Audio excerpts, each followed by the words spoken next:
ikintu nababwira nuko iyi cockpit ni sawa kuko igenda yungura abantu ubumenyi. Ikinyarwanda urabona hari igihe kigenda gicika ukuntu, ariko nyine iyo wumvisha akantu urakiga. Nanjye nk'ubu ngubu hari icyo nize.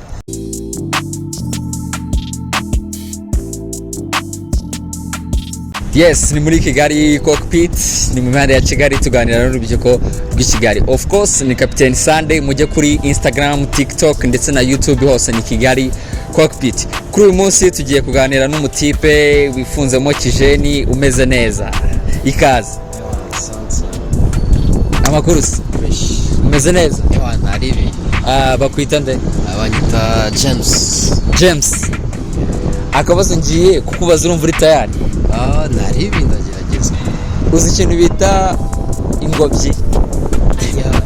Ingobyi urayizi? Ndashaka noneho mbwire ingobyi bayikagamo umwami bayita gute mu kinyarwanda cyiza? Ingobyi bahekagamo umwami. Nese ingobyi. Oya nakije.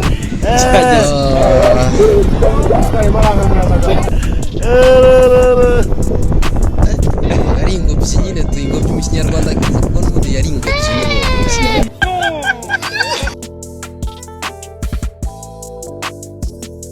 Ubwiye iki abadukurikiye kuri cockpit? Ikintu nababwira nuko iyi cockpit ni sawa kuko igenda yungura abantu ubumenyi.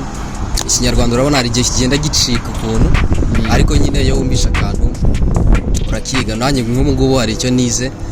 Nari nzi ko ari ingobyi ariko menya ko ari kitabashwa. Sawa, ibihe byiza. Asante.